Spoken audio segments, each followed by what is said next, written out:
que lia a Bíblia, que orava, que jejuava, e de repente justamente ele foi vendido como escravo. Houve uma situação que José passou, irmãos, no palácio, muito constrangedora.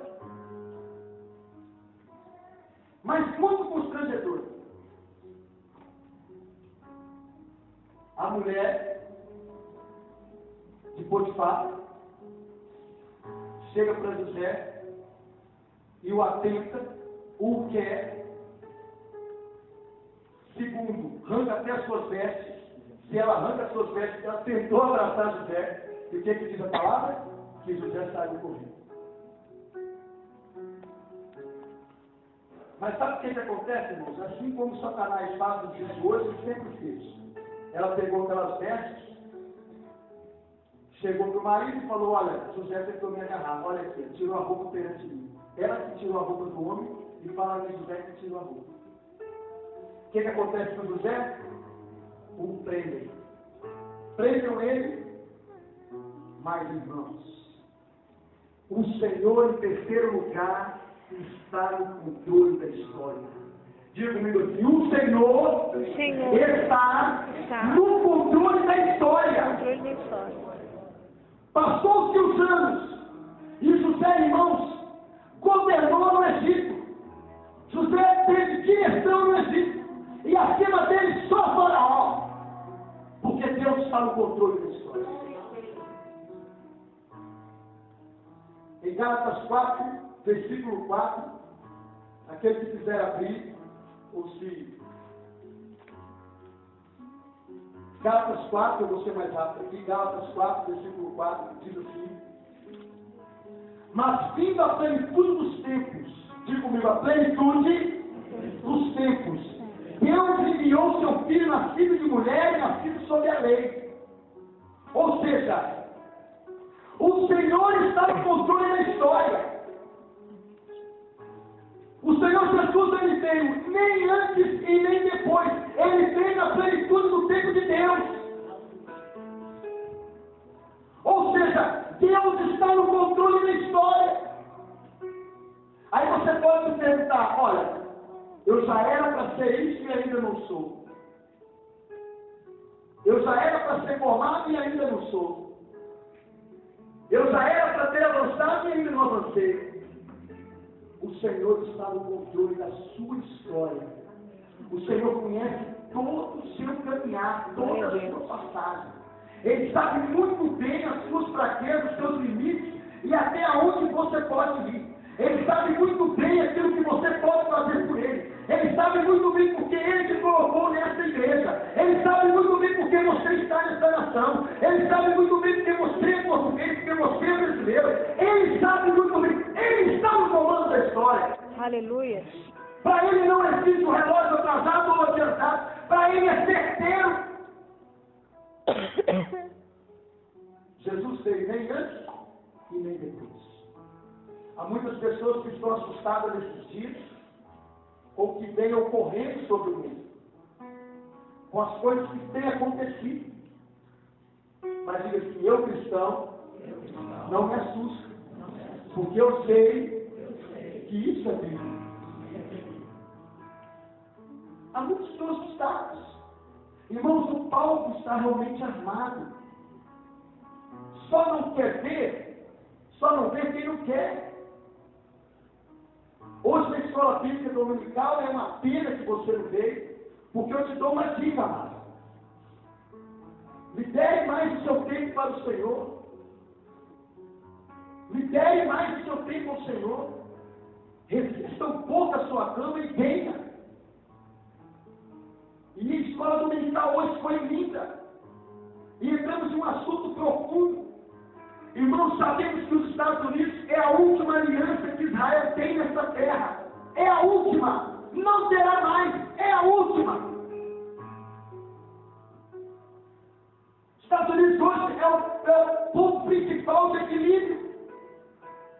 No dia que ele fala assim: não tenho mais aliança com Israel, todas as nações se voltarão contra Israel. Porque não tem dúvida que Israel é a nação mais odiada do planeta. O povo está armado. Mas por que está armado? Porque Deus tem controle da história. Deus sabe muito bem a hora certa. Deus conhece todas as coisas.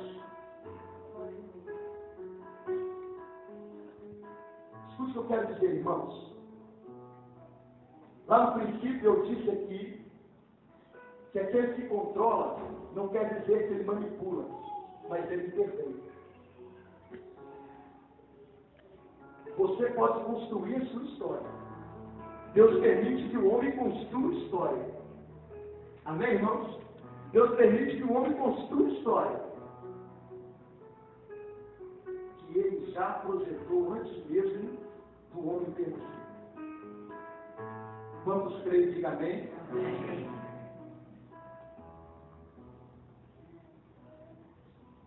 Deus está no controle de tudo.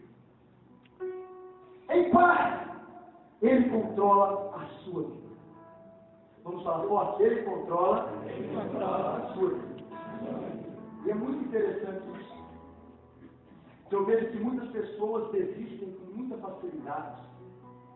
Há outras que, levadas pela emoção, tomam atitudes precipitadas.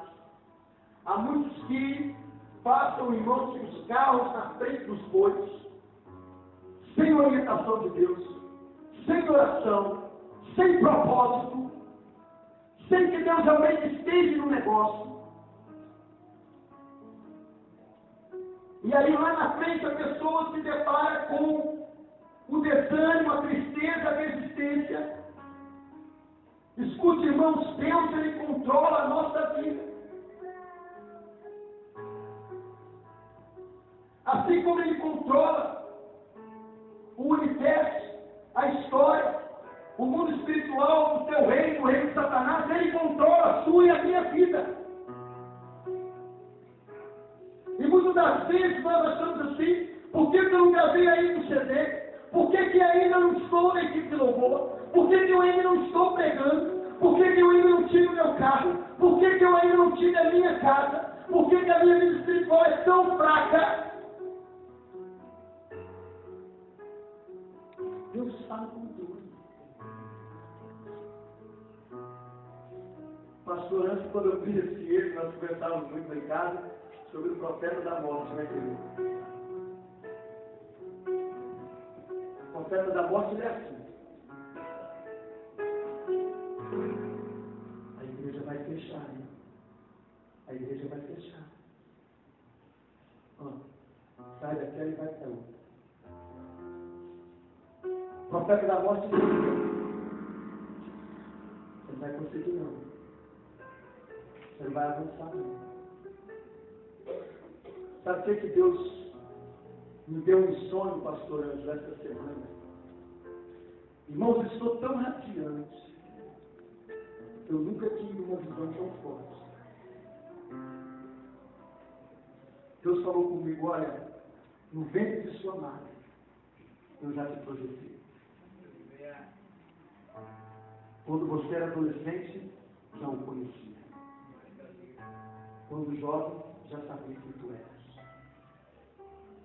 Quando pastoreou a igreja de Santa Cruz, e eu te coloquei lá. Sei de tudo que se passa agora em Portugal.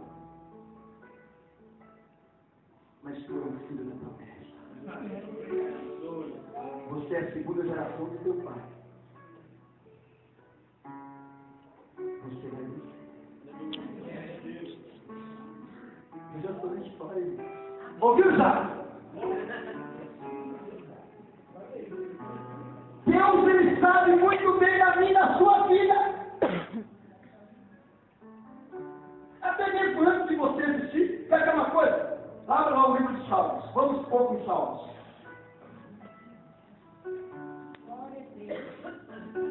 Diga glória a Deus. Aleluia. Salmo 139.